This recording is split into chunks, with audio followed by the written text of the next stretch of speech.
Alright, here we are. Lordran. Soaring above the land of the lords. So, that was essentially the tutorial that we just played through there. This is what I would say is the start of the real game. Notable things that changed, that now we have full equipment, and we're going to get killed a lot more often. So one thing that I meant to get to in the last video, but it was a little bit too action and cinematic packed, is stamina.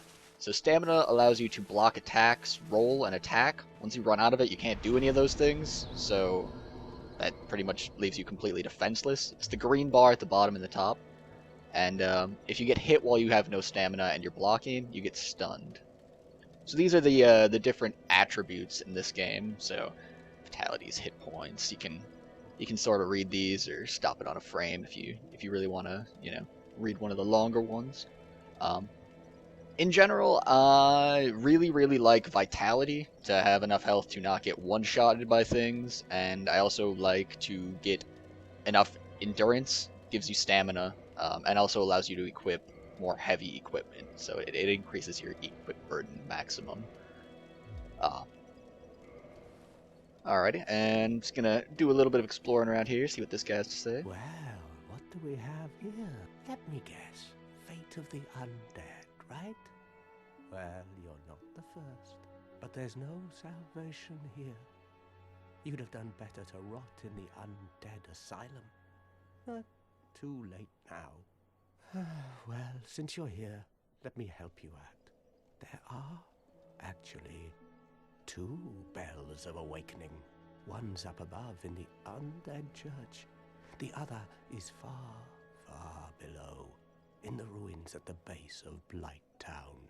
Ring them both, and something happens. Brilliant, right? Not much to go on, but I have a feeling that won't stop you. So, off you go. It is why you came, isn't it? To this accursed land of the undead?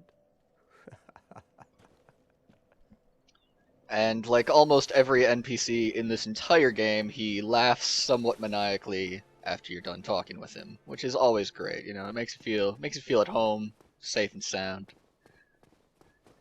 Down this hallway, there's gonna be a little bit of a nice bonus. If you can't just sling around fire magic like nobody's business, I guess fire bombs are a nice thing to have. But I generally end up neglecting them because I am a pyromancer who needs to throw bombs at people. Come on. And up here is the first path out of the Firelink Shrine. So in general, when I'm fighting things, I like to go for these backstabs. They give you invincibility while you're using them, and they also generally kill things in one hit, or at least leave them really low. I could go over there and try and get that item, but Bomby up there, he's gonna burn me if I do that. So instead, I'm gonna go up and take care of him first. To do a backstab, it's a little bit tricky because you have to be doing like nothing else at the time. You can't be blocking, you can't be moving, really. And then once that, you just click the light attack button behind him. That there you saw, that's a leaping attack, so that you do that by hitting forward and the fierce attack button. Alright, now we're gonna come over here and finally get our item from this guy. We can see he's one of these little bit more armored ones. Hope he drops a shield, but it's really unlikely. And he doesn't. But we can get some souls there. Another thing that people were asking about in the comments is, isn't it a little bit weird for things to drop more than 1 souls and always round numbers? The always round numbers is a little bit goofy, but in general, I don't think that the idea is that guy had, like, 20 different souls or had killed 20 people or anything like that. Souls are just sort of like a, Dragon Ball Z over 9,000 power level for enemies, and you absorb them when you kill them. So it's like a combination of Dragon Ball Z and Highlander, I guess, if you guys know what those are. Another thing, before the level really gets too difficult, that people had mentioned is tails. So a lot of the bosses in this game have tails, and almost everyone with a tail, you want to hack off the tail because it turns into some sweet item that you can then use. This is even true for some boss enemies. Sometimes it'll just be like a mini boss and you can hack off the tail. But it's not true for everything with a tail, and it's not true for that asylum demon that we fought in the tutorial. So even though I was attacking him on the backside, you don't need to worry about breaking off his tail before you kill him to get loot. Not too much of a concern for him. So we're on our way up here. As far as skill build goes, I had one level when I was back at the bonfire there. I just dropped it into vitality. These guys, it's always, whenever there are two enemies, no matter how weak they are, you really want to be careful with how you approach them. That's a big reason why I like to do so many backstabs, especially when I'm outnumbered, is because you're completely invincible during that. So if you can get to the back of one of them, it allows you to not get killed by the other people around you.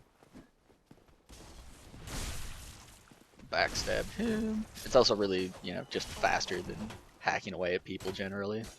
But here's where I make a discovery. I end up using that down the road too. If it turns out that these guys don't really have any stamina, so once you hit them twice, they can no longer block, and then you can just finish them off with a couple more attacks. So that's what I'm gonna do. Rolling through crates and barrels is just in general fun. I like to do it. It's cool looking.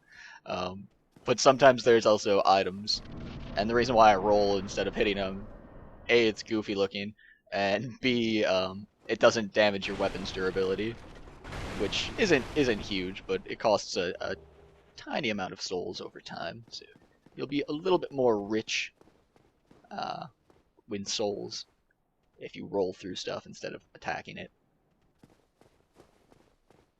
Souls are this game's currency, and also how you level up. So if you die, you leave all of your souls on the ground on a bloodstain.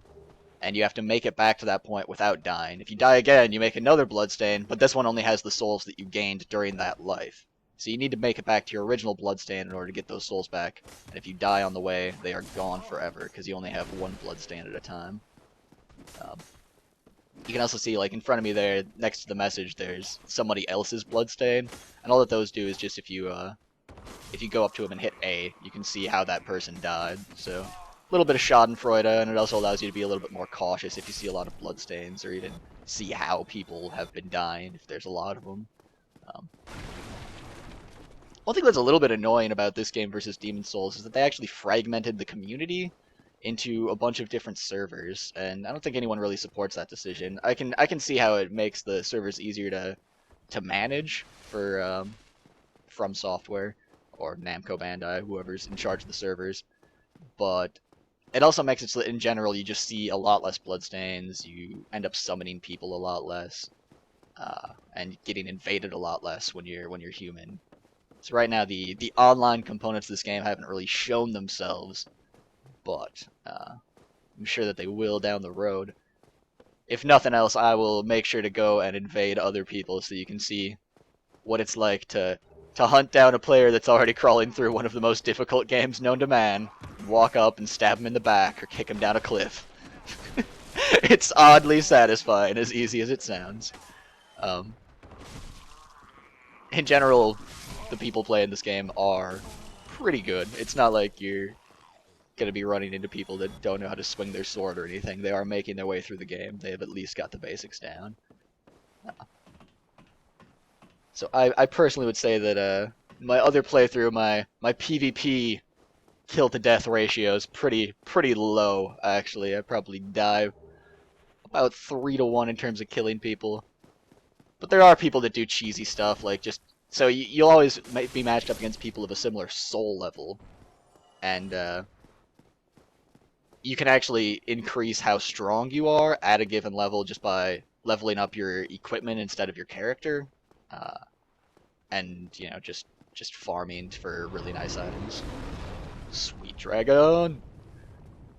Dragons in this game are absolutely awesome. I don't know, they just have that feeling of being gigantic and incredibly powerful.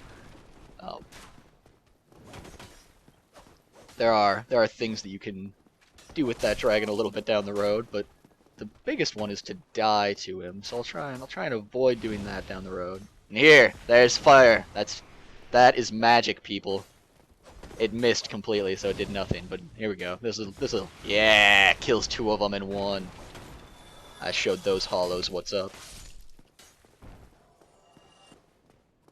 So the way that magic works in this is you don't have like a mana bar or anything like that. It doesn't cost health. It just you've got charges. So next to my fireball spell, you can see it says 6 right now, and it started with 8. So I've thrown 2 fireballs. I have 2 fewer fireballs.